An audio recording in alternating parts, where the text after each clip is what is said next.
Hello అండి, fit centre viewers అందరికీ నా హృదయపూర్వకమైన నమస్కారములు.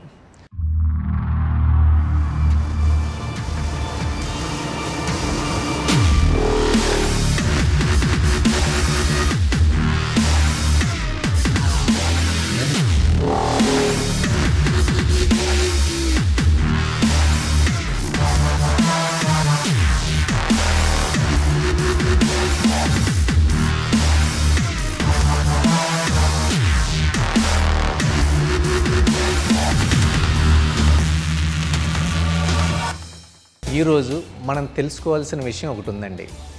అదేంటంటే ఎక్సర్సైజ్ చేసేవాళ్ళు, చేయని వాళ్ళు, చిన్నవాళ్ళు, పెద్దవాళ్ళు అనేది సంబంధం లేకుండా ఎక్కువ priority of the people face చేసే ప్రాబ్లం మెడ నొప్పులు, లేదా నడువు నొప్పులు, లేదా నీ పెయిన్స్, లేదా యాంకిల్ పెయిన్స్, షోల్డర్ పెయిన్స్, అంటే ఎక్కువగా జాయింట్ పెయిన్స్ నుంచి బాధపడుతున్నారండి. అసలు ఈ జాయింట్ పెయిన్స్ ఎందుకు వస్తాయి?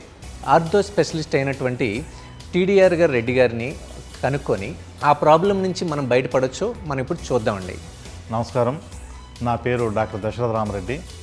నేను head of the department orthopaedics Yashoda hospital Somajiguda work చేస్తున్నాను గడిచిన 15 సంవత్సరాల నుంచి. మన వయసు పెరిగే కొద్ది చర్మం ఏ విధంగా ముడతలు పడుతూ ఉంటుంది, ఈ జుట్టు ఏ విధంగా తెల్లబడుతూ ఉంటుంది, అదేవిధంగా ఎముకలు కూడా కొంత అరుగుదలకు గురవుతాయి అన్నమాట. మగవాళ్ళలో 48-49 సంవత్సరాల్లో కానీ, అదేవిధంగా స్త్రీలలో 40 సంవత్సరాల్లో సాధారణంగా వస్తుంటుంది. ఈ స్పాండలోసిస్ సాధారణంగా మెడలోను, నడుములోను ఈ రెండు చోట్ల ఎక్కువ వస్తూ ఉంటుంది. దీన్నే మెడలో వచ్చేదాన్ని సెర్వైకల్ స్పాండలోసిస్, నడుములో వచ్చేదాన్ని లంబార్ స్పాండలోసిస్ అంటూ ఉంటాం. స్పాండలైటిస్ అంటే అది ఏ వయసులో అని రావచ్చు. స్పాండలైటిస్ అంటే ఇన్ఫెక్షను, స్పాండలోసిస్ అంటే అరిగిపోవడం అనమాట. స్పాండలైటిస్ అనేది ట్యూబర్క్లోసిస్ వల్ల కానీ వేరే ఇన్ఫెక్షన్ వల్ల రావచ్చు. స్పాండలోసిస్ అనేది డీజనరేటివ్ డిసీజ్, అంటే వయసు పెరిగే కొద్ది బరువులు ఎక్కువ మోయడం వల్ల కానీ, ఎక్కువసేపు కంప్యూటర్ ముందు కూర్చోవడం వల్ల కానీ, ఎక్కువసేపు ఫోన్ ఉపయోగించడం వల్ల కానీ, ల్యాప్టాప్ ఎక్కువ ఉపయోగించడం వల్ల కానీ, వెయిట్స్ కానీ ఎక్కువ మోసే వేళల్లో ఎక్కువ వస్తూ ఉంటుంది. చూశారు కదండి, డాక్టర్ గారు ఏం చెప్పారు. ఈ స్పాండిలైటిస్ ఉన్న వాళ్ళకి ఎటువంటి ఎక్సర్సైజెస్ చేసుకోవచ్చో మనం ఇప్పుడు చూద్దామండి. ముందుగా మనకి స్పాండిలైటిస్ ఉన్న వాళ్ళకి నెక్ స్ట్రెంథనింగ్ అనేది వెరీ ఇంపార్టెంట్ ఎక్సర్సైజ్ అండి. అంటే ఐసోమెట్రిక్ ఎక్సర్సైజెస్ అనమాట. ఈ ఐసోమెట్రిక్ వేరియేషన్స్ చేసేటప్పుడు ఫస్ట్ మనం వీలున్నంత వరకు సింపుల్గా చేయడం, అంటే మజిల్కి ఎక్సర్సైజ్ అనేది అలవాటు చేయడం ఇంపార్టెంట్ అండి. ఇందులో మనకి ఫస్ట్ వచ్చే వేరియేషన్ నెక్స్ట్ స్ట్రెంథనింగ్. అంటే మన హ్యాండ్స్ రెండు దగ్గరగా తీసుకొని బ్యాక్ పుల్ చేసి, both hands bend your head and look straight and keep your back straight. then స్లోగా నెక్ని పుల్ చేయడం, అంటే పుష్ చేయడం చేసినట్లయితే నెక్ కొంచెం స్లోగా డౌన్ అవుతుంది. చూసారా? చక్కగా డౌన్ అయినప్పుడు breathe out and back stretch. ఇప్పుడు మన హ్యాండ్స్ని మన హెడ్తో బ్యాక్ ప్రెస్ చేసాం, అంటే నెక్ మజిల్స్తో.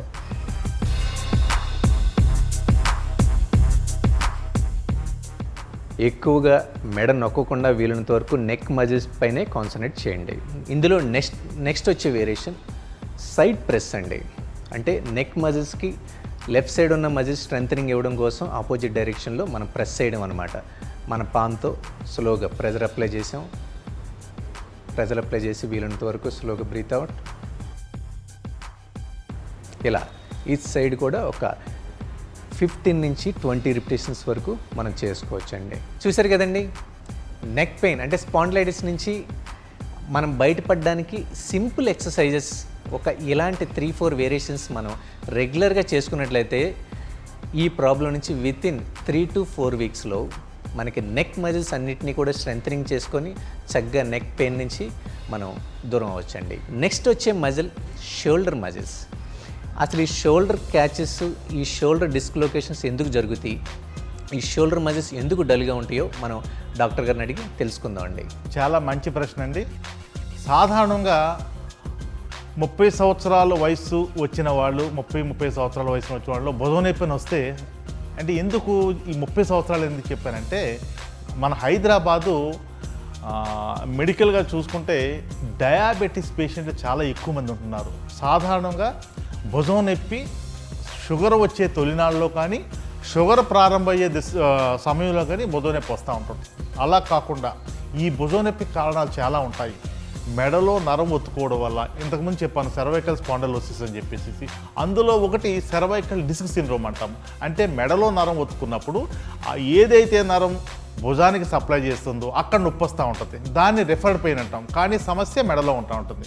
కొంతమంది తెలియని మిడిమిడి జ్ఞానంతో వాళ్ళ సొంతంగా వీడియోలు చూసి కానీ, లేదా సరైన ట్రైనర్ దగ్గర వ్యాయామం సరిగ్గా చేయకపోవడం కానీ, లేదా ఎక్సర్సైజ్ చేసినప్పుడు సరైన రీతిలో జాయింట్ని స్టెబిలైజ్ చేసి ఎక్సర్సైజ్ చేయకపోవడం వల్ల కానీ భుజం నొప్పి వస్తూ ఉంటుంది. నాకు తెలిసి ప్రపంచంలో 100% శారీరక సమస్యలు, ఎస్పెషల్లీ ఆర్థోపెడిక్ సమస్యలు, అంటే ఫ్రాక్చరు లేకపోతే జాయింట్ సివియర్గా అరిగిపోయి లేకపోతే జాయింట్ డిస్లొకేట్ ఇటువంటి సమస్యల్లో తప్ప చాలా వరకు కూడా సరైన డాక్టర్ ఆధ్వర్యంలో, ఫిజికల్ థెరపిస్ట్ ఆధ్వర్యంలో, లేదా మంచి ఫిజికల్ ట్రైనర్ ఆధ్వర్యంలో ఎక్సర్సైజ్ చేసుకుంటూ ఉంటే చాలా సమస్యలకి పరిష్కారం లభిస్తూ ఉంటుంది.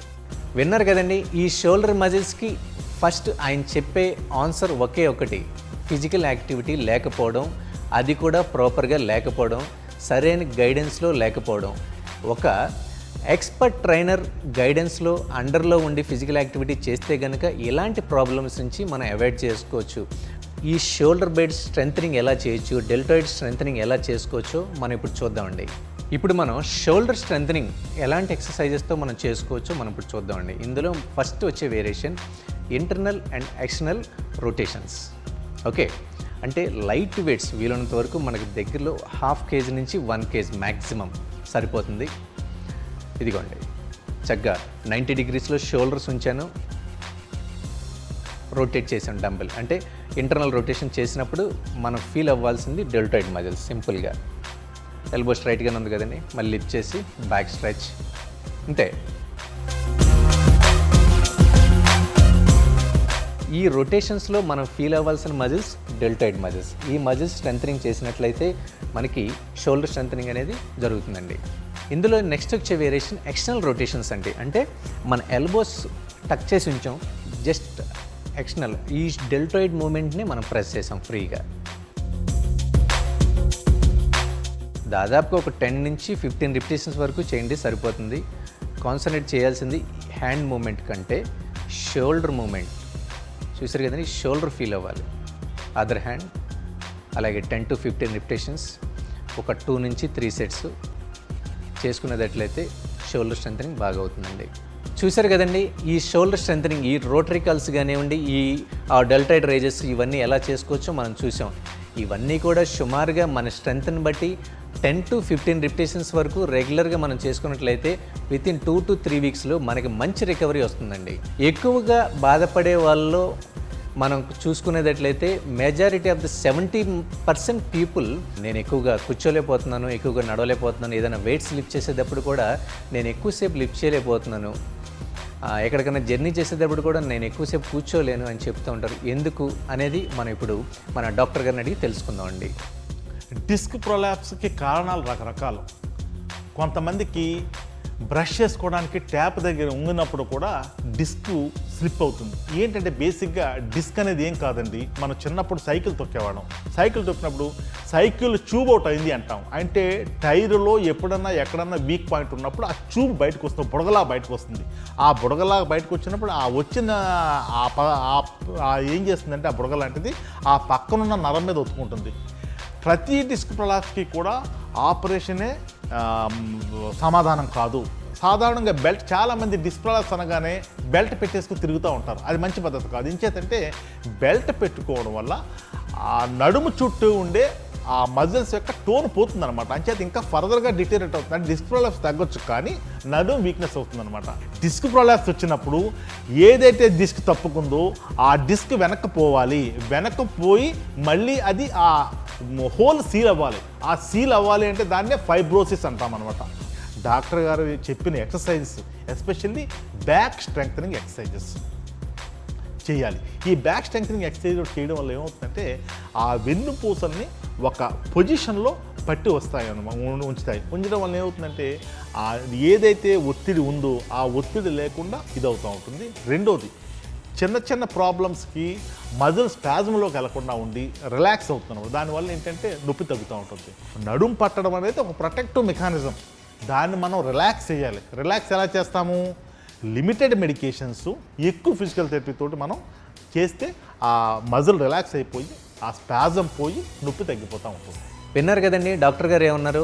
దీనికి కూడా ఒకే ఒక ఆన్సర్. డాక్టర్ గారు ఏం చెప్తున్నారంటే సరైన ఫుడ్, చక్కటి ఫిజికల్ యాక్టివిటీ, అది కూడా మంచి గైడెన్స్తో ఉన్న ఫిజికల్ యాక్టివిటీ కనుక ఉంటే ఇటువంటి ప్రాబ్లమ్స్ నుంచి మనం అవాయిడ్ చేసుకోవచ్చండి. ఈ లోవర్ బ్యాక్ పెయిన్ రాకుండా ఎలాంటి స్ట్రెంథనింగ్ ఎక్సర్సైజెస్ మనం చేసుకోవచ్చు, ఈ బ్యాక్ మజిల్స్ని ఎలా స్ట్రెంథనింగ్ చేసుకుంటే కనుక మనం లైఫ్ లాంగ్ హ్యాపీగా ఉండగలం అనేది చాలా ఈజీ వేరియేషన్స్, ఒక 4-5 వేరియేషన్స్ మనం ఇప్పుడు చూద్దామండి. ఈ లోవర్ బ్యాక్ స్ట్రెంథనింగ్లో చాలా మంచి వేరియేషన్ బ్రిడ్జింగ్ అండి.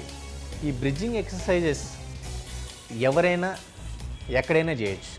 అంటే ఇంట్లో ఉండే చక్కగా చేసుకోవచ్చు. వీలుంటే కనుక చక్కగా మ్యాట్ మీద కానివ్వండి, లేదంటే ఒక సాఫ్ట్ సర్ఫేస్ పైన ఏదైనా ఉంచుకొని మన లెగ్స్ ఫోల్డ్ చేసుకున్నాం అండ్ బ్యాక్ స్టిఫ్గా ఉంచుకొని స్లోగా హిప్ని పైకి రేజ్ చేసినట్లయితే, ఇప్పుడు మనం పైకి రేజ్ చేసినప్పుడు మన కాన్సన్ట్రేషన్ ఎక్కడ ఉండాలి? లోవర్ బ్యాక్ అండి. లోవర్ బ్యాక్ మజిల్ స్ట్రెంథనింగ్ అంటే మ్యాక్సిమం మజిల్ స్క్వీజ్ అవుతుంది. ఆ మజిల్ కాంట్రాక్షన్ అయినప్పుడు చక్కగా బ్రీత్ అవుట్ చేయడం. దీనివల్ల ఏమవుతుంది? బ్యాక్ మజిల్స్ అన్నీ కూడా స్ట్రెంథనింగ్ జరుగుతూ ఉంటాయి. లోవర్ బ్యాక్ పెయిన్ ఉన్న వాళ్ళకి ఇది చాలా మంచి వేరియేషన్. ఇలా ఒక 15 to 20 repetitions into 2 to 3 sets వరకు డైలీ మనం చేసుకోవచ్చండి.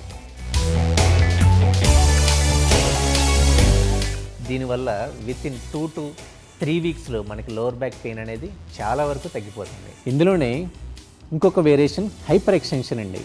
హైపర్ ఎక్స్టెన్షన్ అంటే లోవర్ బ్యాక్ స్ట్రెంథనింగ్ ఎక్సర్సైజెస్లో చాలా మంచి ఎక్సర్సైజెస్ అనమాట. ఇది కూడా ఏ వయసులో అయినా ఎవరైనా కూడా చేయొచ్చు. చాలా సింపుల్. మనం బోర్లా పడుకొని హ్యాండ్స్ని ఫ్రీగా సర్ఫేస్ పైన పెట్టి వీలున్నంత వరకు నెక్ని న్యూట్రలాస్ పైన నుంచి స్లోగా పైకి లిఫ్ట్ చేసాం. బాడీని లిఫ్ట్ చేసినప్పుడు మన ప్రెజర్ మొత్తం కూడా అబ్జర్వ్ చేస్తుంటే కనుక లోవర్ బ్యాక్ అవుతుందండి. అంటే మనం కరెక్ట్గా చేసినట్టే. వీలున్నంత వరకు పైకి వచ్చినప్పుడు బ్రీత్ అవుట్ చేసి మనకి ఏ మజిల్ అయితే పెయిన్ ఉందో ఆ మజిల్స్ పక్కనున్న మజిల్స్ని మనం స్ట్రెంథనింగ్ చేసుకుంటున్నాం.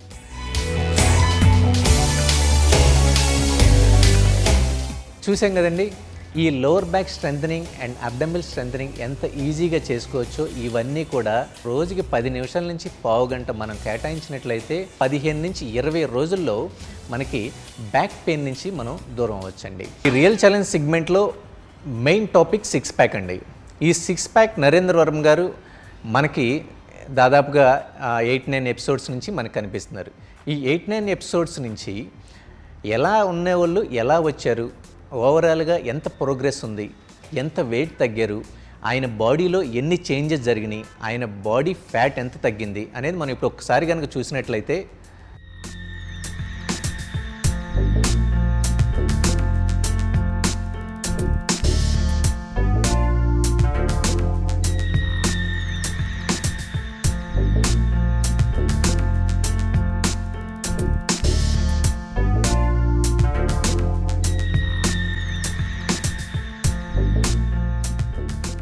చూశారు కదండి.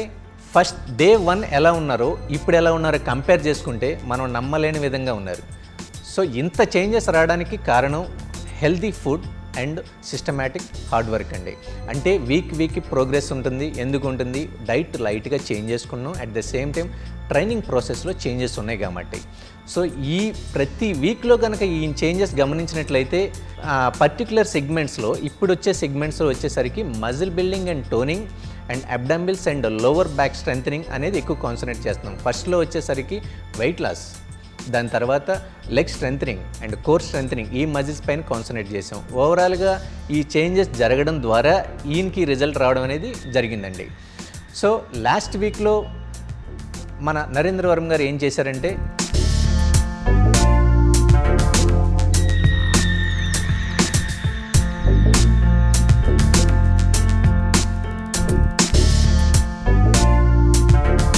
సో ఈ వీక్లో మనం ఏ మజిల్ గ్రూప్స్ పైన చేద్దాం, ఎన్నెన్ని వేరియేషన్స్, ఎన్ని సెట్స్ చేయొచ్చు అనేది చూసే ముందు రెగ్యులర్గా మేల్స్ 6 ప్యాక్ చేద్దాం అనుకున్న వాళ్ళు సర్టెన్ ప్రోటీన్ కంటెంట్ ఉన్న ఫుడ్స్ ఎక్కువ తీసుకోవడం అనేది జరుగుతూ ఉంటుందండి. అంటే మనం అనుకున్న విధంగా ఒక 40 నుంచి 60 గ్రామ్స్ వరకు డైలీ మనం ప్రోటీన్ ఇంటేక్ కంపల్సరీ ఉండాలని అనుకుంటున్నాం కాబట్టి కొంతమందికి బయట ఉండడం ద్వారా ప్రోటీన్ ఇంటేక్ అనేది తీసుకోవడం జరగని పని కాబట్టి వీలుంటే సింపుల్గా ప్రోటీన్ ఫుడ్ అంటే ఒక 2 బ్రెడ్ స్లైస్ అండి విత్ పీనట్ బటర్ కానీ ఒక చీజ్ స్లైస్ సరిపోతుంది. అండ్ ఇది కాకుండా మనకి ఏ సూపర్ మార్కెట్లో అయినా దొరికేది ప్రోటీన్ బార్స్. ఇప్పుడు ప్రజెంట్ మనకి ఏ మార్ట్లో అయినా కానీ మన ప్రోటీన్ బార్స్ అనేది దొరుకుతుందండి. దాంతో చూసుకుంటే ఒక 20 to 25 గ్రామ్స్ ప్రోటీన్ అంటే ఒక 9 to 10 ఎగ్ వైట్స్ తీసుకున్నంత ప్రోటీన్ ఒక ప్రోటీన్ బార్లో రావడం అనేది చాలా గొప్ప విషయం. సో అది కూడా మనం తీసుకోవచ్చు. సో ఈ వీక్లో మనం ఫస్ట్ యాప్స్ గురించి తెలుసుకుందామండి. దీనిలో first variation leg raises on the mat అండి. లెగ్ రేజెస్ అనేది చాలా మెయిన్ రోల్ ప్లే చేస్తూ ఉంటుందండి 6 ప్యాక్ షెడ్యూల్స్లో. లెగ్ రేజెస్ చేసేటప్పుడు చూసిన విధంగా హ్యాండ్స్ అనేది వీలైనంత వరకు డైమండ్ షేప్లో లోవర్ బ్యాక్ సపోర్ట్ తీసుకోవడం లెగ్ రేజెస్ చేయొచ్చు. ఇందులో సెకండ్ వేరియేషన్ వచ్చి రోప్ క్రంచెస్ అండి. రోప్ క్రంచెస్ అనేది రెక్టస్ అబ్డమిల్ అండ్ మీడియల్ అబ్డమిల్ ఈ మజిల్స్కి బాగా ఎఫెక్ట్ ఉంటుంది. ఈ ఎక్సర్సైజ్ చేసేటప్పుడు వీలైనంత వరకు నెక్ న్యూట్రలాస్ పైన తీసుకోవడం, క్రంచ్ చేసేటప్పుడు రెక్టస్ అబ్డమిల్స్ పైన ఎక్కువ కాన్సన్ట్రేట్ చేసినట్లయితే చాలా తక్కువ టైంలో మజిల్ అడ్జస్ట్ అవ్వడం, ఆ మజిల్లో ఉన్న ఫ్యాట్ అనేది రెడ్యూస్ అవ్వడం జరుగుతుందండి. థర్డ్ వేరియేషన్ వచ్చి జాక్ నైఫ్స్ అండి. ఈ జాక్ నైఫ్ వల్ల ఏమవుతుందంటే ఎట్ ఎ టైం కోర్ స్ట్రెంథనింగే కాకుండా లోవర్ అబ్డమిల్లో ఉన్న ఫ్యాట్ అండ్ అప్పర్ అబ్డమిల్లో ఉన్న ఫ్యాట్ రెండు కూడా చాలా ఫాస్ట్గా రెడ్యూస్ అవ్వడం, at the same time muscle strengthening అవ్వడమే కాకుండా ఎక్స్టర్నల్ ఆబ్లిక్లో ఉన్న ఫ్యాట్ కూడా రెడ్యూస్ అవుతుందండి. ఫోర్త్ వేరియేషన్ వచ్చి పుష్ క్రంచెస్. పుష్ క్రంచెస్కి నార్మల్ క్రంచెస్కి డిఫరెన్స్ ఏంటంటే నార్మల్ క్రంచెస్ ద్వారా రెక్టస్ అబ్డమిల్ వరకే మనం క్రంచ్ చేయగలం. అదే పుష్ క్రంచ్ ద్వారా ఏమవుతుందంటే ఎప్పుడైతే మనం పుష్ చేసామో మన బాడీ సపోర్ట్తో లోవర్ అబ్డమిల్ వరకు కూడా మన మజిల్ కాంట్రాక్షన్ ఈజీగా చేయగలమండి. దీని ద్వారా సింగిల్ టైంలో మనకి rectus abdominal and medial abdominal lower abs ఈ 3 మజిల్ గ్రూప్స్ కూడా మనకి కాంట్రాక్షన్ బాగా అవడం చూడగలం అనమాట. చూసారు కదండి, ఫస్ట్ డే వచ్చి మనం కార్డియో చేసుకున్నాం. 40 to 45 మినిట్స్ కార్డియో చేసి దాని తర్వాత అబ్డమిల్ ఎక్సర్సైజ్ చేసామండి. దీని తర్వాత వచ్చే రోజు వర్కౌట్ డే. వర్కౌట్ డేకి ముందు కూడా మనం కార్డియో చేస్తాం. అది కూడా ఒక 35 to 45 మినిట్స్ కార్డియో చేసుకుందాం. బయట వాకింగ్ కానివ్వండి, జాగింగ్ కానివ్వండి, లేదంటే క్రాస్ ట్రైనర్ కానీ చేసుకోవచ్చు. వీలుంటే దీనికి ముందు రోజు మనం రన్నింగ్ చేసాం కాబట్టి క్రాస్ ట్రైనర్ చేస్తే కనుక కొన్ని మజిల్స్కి మనం రికవరీ ఇచ్చినట్టుగా ఉంటుందండి. సో ఈరోజు మనం చేయబోయే first variation pushup and dumbbell rowing, అంటే మల్టీ మజిల్ వర్కౌట్ అనమాట. అట్ ద సేమ్ టైం మనం పుషప్ చేస్తాం అండ్ చెస్ట్ మజిల్స్ ఒకటే కాకుండా డంబెల్ రోవింగ్ కూడా జరుగుతుందండి. సో దీనివల్ల మనకి లాట్స్ అండ్ చెస్ట్ మజిల్స్ రెండు కూడా ప్రాపర్గా వర్క్ అవడం జరుగుతుందన్నమాట. దీని తర్వాత సెకండ్ వేరియేషన్ వచ్చి లోవర్స్ అండ్ అప్పర్ మజిల్స్, అంటే shoulder muscles and thigh muscles పైన కాన్సన్ట్రేట్ చేస్తాం. ఇప్పుడు ఈ వేరియేషన్ పేరు lunges cum side lateral raises. ఈ వేరియేషన్ చేసేటప్పుడు మన లెగ్స్ 90 degrees ఉంచుకోవడం, లాటరల్ రైజ్ చేసేటప్పుడు మన కాన్సన్ట్రేషన్ షోల్డర్ డెల్టాయిడ్ మజిల్స్ పైన కాన్సన్ట్రేట్ చేసుకోవచ్చండి.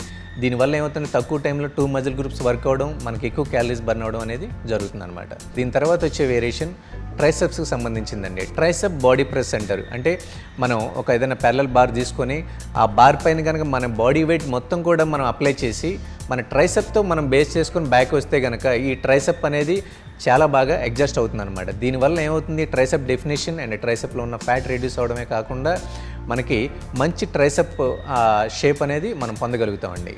చూసారు కదండి, ఈ వేరియేషన్స్ అన్నీ కూడా ఎన్ని రిపిటేషన్స్ అనేది కనుక మనం చూసినట్లయితే 20 to 25 రిపిటేషన్స్ వరకు మనం చేసుకోవచ్చండి. మేడం గారు స్టార్టింగ్ నుంచి ఈ రోజు వరకు మేడం గారు ప్రోగ్రెస్ ఎలా ఉంది, బాడీలో ఎలా చేంజెస్ జరిగినాయి, ఎంత వెయిట్ వరకు తగ్గిందో మనం ఇప్పుడు చూద్దామండి.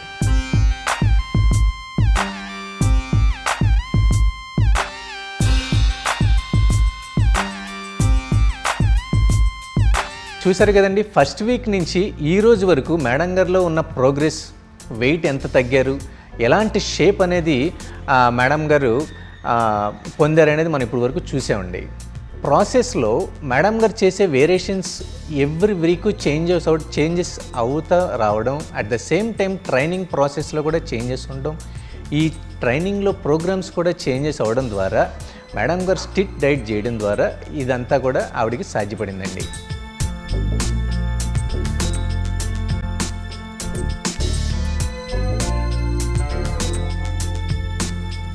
సో లాస్ట్ వీక్లో మేడం గారు ఎక్సర్సైజెస్ మాత్రం లోవర్ బాడీకి అట్ ద సేమ్ టైం అబ్డమిల్స్కి మనం ఎక్కువ కాన్సన్ట్రేట్ చేసామండి. సో ఈ వీక్లో ఏ వేరియేషన్స్ చేస్తాం, ఈ వేరియేషన్స్ ఏ మజిల్ గ్రూప్స్ పైన వర్క్ అవుతుందో మనం ఇప్పుడు చూద్దాం. సో ఈ వీక్లో మేడం గారు ఫస్ట్ చేసే variation fly crunches with dumbbells అండి. అంటే ఈ ఎక్సర్సైజ్ అబ్డమిల్ మజిల్స్ చేసేటప్పుడే మనం చెస్ట్ మజిల్స్ కూడా టోన్ చేసుకోవడం అనమాట. ఆల్రెడీ మేడం గారు చాలా వెయిట్ లాస్ అయ్యారు అండ్ మంచి షేప్ కూడా వస్తున్నారు కాబట్టి మనకి అట్ ద సేమ్ టైం మనం క్రంచెస్ చేసేటప్పుడే మన టైం సేవ్ చేసుకోవడం ఏం చేసామంటే చెస్ట్ ఫ్లైస్ కూడా చెస్ట్లో ఉన్న ఫ్యాట్ని రెడ్యూస్ చేసుకోవడం, దీనికి రిలేటెడ్గా మనం చెస్ట్ ఫ్లైస్ అనేది మనం చూస్ చేసుకున్నామండి. సో ఈ వేరియేషన్ చేసేటప్పుడు వీలైనంత వరకు మన కాన్సన్ట్రేషన్ అబ్డమిల్ అండ్ చెస్ట్ పైన పెట్టుకుంటే బాగుంటుంది. ఇందులో second variation barbell press and curls అండి. బార్బుల్ ప్రెస్ అండ్ కాల్స్లో 2 మజిల్ గ్రూప్స్ అంటే మల్టీ మజిల్ వర్కౌట్ అంటారనమాట. అంటే షోల్డర్స్ అండ్ బైసెప్స్ ఈ 2 మజిల్స్ కూడా వర్క్ అవడం జరుగుతుందండి. సో దీనివల్ల ఏమవుతుందండి, మనకి తక్కువ టైంలో shoulders and biceps toning at the same time దానిలో ఆ మజిల్లో ఉన్న ఫ్యాట్ అనేది చాలా ఫాస్ట్గా రెడ్యూస్ అవ్వడం జరుగుతుంది. అండ్ ఇందులో థర్డ్ వేరియేషన్ వచ్చి లెగ్ రేజెస్ అండి. అంటే మనం రెగ్యులర్ లెగ్ రేజెస్ కంటే కొంచెం డిఫరెంట్గా ఉండేది డయాగ్నల్ సైడ్ లెగ్ రేజెస్. ఆ డయాగ్నల్ సైడ్ లెగ్ రేజెస్ అంటే లెగ్ రేజెస్ లిఫ్ట్ చేసేటప్పుడు స్ట్రైట్గానే లిఫ్ట్ చేస్తాం, డ్రాప్ అయ్యేటప్పుడు మాత్రం లెఫ్ట్ సైడ్కి వీలైనంత వరకు కొంచెం నీ బెండ్ చేసుకుని డ్రాప్ చేస్తున్నారు, చూసారు కదండి. అలాగే రైట్ సైడ్కి డ్రాప్ చేయడం. దీనివల్ల ఏమవుతుందంటే ఓన్లీ లోవర్ బాడీ ట్రాన్స్ఫర్స్ అబ్డమిల్ ఒకటే కాకుండా external oblique and internal oblique ఈ 2 కాంట్రాక్షన్ కూడా బాగా అవడం ద్వారా మనకి వి షేప్ అనేది చాలా ఫాస్ట్గా వస్తుందన్నమాట. సో దీని తర్వాత వచ్చే వేరియేషన్ అబ్డమిల్ వేరియేషన్ అండి, డైనమిక్ ఫుట్బాల్ క్రంచెస్ అండి. రెగ్యులర్ క్రంచెస్ ఏమవుతుందంటే ఓన్లీ అప్పర్ అబ్డమిల్ అంటే రెక్టస్ అబ్డమిల్ మాత్రమే వర్క్ అవుతుందండి. ఇప్పుడు డైనమిక్ ఫుట్బాల్ క్రంచెస్ ద్వారా ఏమవుతుందంటే ఈ లెగ్ మూమెంట్ కూడా ఉండడం ద్వారా ఈ ట్రాన్స్ఫర్స్ అబ్డమిల్ అండ్ రెక్టస్ అబ్డమిల్ కాంట్రాక్షన్ అవ్వడం ద్వారా మీడియల్ అబ్డమిల్ మధ్యలో ఉన్న అబ్డమిల్లో ఉన్న ఫ్యాట్ కూడా రెడ్యూస్ అయ్యి ఈ ఎక్సర్సైజెస్ ద్వారా సింగిల్ టైంలో ఈ మన కోర్ మజిల్స్ అన్ని కాంట్రాక్షన్ కూడా ప్రాపర్గా జరగడం, తక్కువ టైంలో ఈ 3 మజిల్ గ్రూప్స్కి ఈ ఎక్సర్సైజెస్ బాగా ఉపయోగపడడం అనేది మనకు జరుగుతుందండి. సో దీని తర్వాత వచ్చే variation prone lying dumbbell flies అండి. ప్రాన్ లయింగ్ డంబిల్ ఫ్లైస్ అంటే ఇంక్లైన్ బెంచ్ పైన మనకి బ్యాక్ మజిల్స్ కోసం ఈ వేరియేషన్ చేయడం జరుగుతుందండి. ఈ వేరియేషన్ ఎందుకు అంటే గనక ఎక్కువగా ఫిమేల్స్లో ఫ్యాట్ రీస్టోరింగ్ ఏరియాస్ ఏమేంటి అంటే obliques and lower belly and glutes and upper back వచ్చేసరికి చాలామందికి బ్యాక్ ఫ్యాట్ ఎక్కువ ఉంటుందండి, ఇక్కడ ముడతలు ఎక్కువ ఉంటాయి. ఈ ముడతలను టోన్ చేసుకోవడానికి ఈ ఎక్సర్సైజెస్ బాగా ఉపయోగపడుతుందండి. సో దీనిలో లాస్ట్ వచ్చే వేరియేషన్ ప్లాంక్ అండి. అంటే రెగ్యులర్ ప్లాంక్గా కాకుండా రివర్స్ ప్లాంక్ అనేది మనం ఇప్పుడు చూద్దామండి.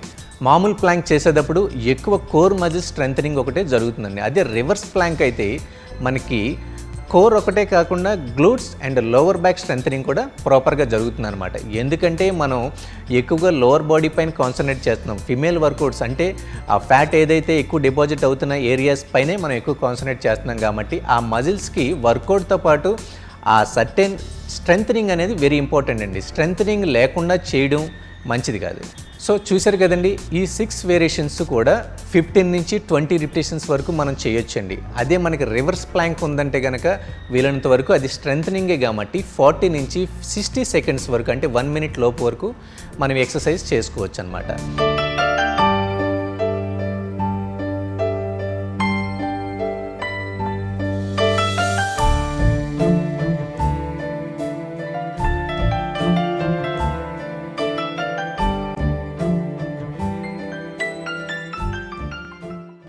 ఫ్రాంక్గా చెప్పాలంటే జిమ్ అనేది ఒక వరం లాంటిది. మనం ఆహారం తినడానికి, మనం బాగా కనిపించడానికి ఎంత ఇంట్రెస్ట్ చూపిస్తామో మనం ఫిట్నెస్ ఉండడం కూడా అంతే ఇంట్రెస్ట్ చూపించాలి. ఏం చేతంటే ఆరోగ్యమే మహాభాగ్యం అన్నారు మనకి. ఈ ఫిట్నెస్ సరిగ్గా లేని రోజుని మనకి ఎన్ని కోట్లున్న ఉపయోగం లేదు, ఎంత అధికారం ఉన్న ఉపయోగం లేదు, ఏ పొజిషన్లో ఉపయోగం లేదు. రోజు కుంటుకుంటూ మోకాళ్ళ నొప్పులతోటి లేదా నడువు నొప్పితోటి సహాయంతో బాధపడుతూ మందులు మింగుతూ ఆ మందులు సైడ్ ఎఫెక్ట్ మళ్ళీ ఇంకొన్ని మందులు మింగుతూ ఈ విధంగా చేయడం మంచిది కాదు. అది చెప్పొచ్చంటే నేనే లివింగ్ ఎగ్జాంపుల్ అనమాట. ఈ ఫిజికల్ ఎక్సర్సైజ్ చేయడం వల్ల, శారీరక శ్రమ చేయడం వల్ల, డైటింగ్ చేయడం వల్ల, మంచి హ్యాబిట్స్ వల్ల మనం ఏ విధంగా మన బాడీని ఫిట్గా ఉంచుకోగలమో తెలుస్తుంది. ఇదే పద్ధతి ప్రతి మనిషికి కూడా అవసరం. సో వెంకట్తో కూర్చున్న తర్వాత వెంకట్ నాతో ఆల్మోస్ట్ 1 వీక్ నన్ను అబ్జర్వ్ చేశాడు. యాక్చువల్గా 1 వీక్ అబ్జర్వ్ చేసి నేను చేస్తున్న తప్పులు ఏంటి కూడా చెప్పాడనమాట. నాకు ఒక 5 కేజీలు తగ్గిస్తే మాత్రం డెఫినెట్గా మీ దగ్గర జాయిన్ అవుతానని చెప్పి అన్నాడు. ఆయన ఏం చేశారంటే 3 కిలోలు 6 కిలోలు తగ్గించారు. Then I understood, okay is really worth అన్నాడు. కానీ ఒకటి ఏంటంటే ఈ ఫిట్నెస్ విషయంలో మాత్రం చేయించే ఎక్సర్సైజ్లో కానీ డైట్ విషయంలో కానీ చాలా స్ట్రిక్ట్గా ఉంటాడు. అది చాలా లేకపోతే బ్లంట్గా చెప్తారు, డాక్టర్ గారు మీరు ఇలా చేస్తే మాత్రం మీ వెయిట్ తగ్గదు, మీరు ఫిట్నెస్ సాధన చేసి మొహమ్మద్ చెప్పేస్తూ ఉంటాడు అనమాట. But he's a wonderful trainer I have ever found in my life. I have seen many trainers in my life, but I rate him as the best. అసలు ఒబిసిటీ అంటే ఏంటి? ఒబిసిటీ ద్వారా మనిషికి ఎన్ని నష్టాలు జరుగుతాయి, ఎందుకు వస్తున్నాయి, ఒకవేళ వస్తే కనుక ఎలా తగ్గించుకోవచ్చు, ఎలాంటి ఫుడ్స్ తీసుకొని మనం తగ్గించుకోవచ్చు, లేదా ఎలాంటి ఎక్సర్సైజెస్లో మనం ఇవన్నీ కూడా తగ్గించుకోవచ్చు, మనం నెక్స్ట్ వీక్లో చూద్దామండి. నేను చెప్పిన ఎక్సర్సైజెస్ అండ్ నేను చెప్పిన చిన్న చిన్న టిప్స్ ఇవన్నీ మీరు రెగ్యులర్గా ఫాలో అవుతారని ఆశిస్తూ, అప్పటి వరకు మీ వెంకట్ ఫిట్నెస్ ట్రైనర్తో బీ ఫిట్ బీ హెల్దీ.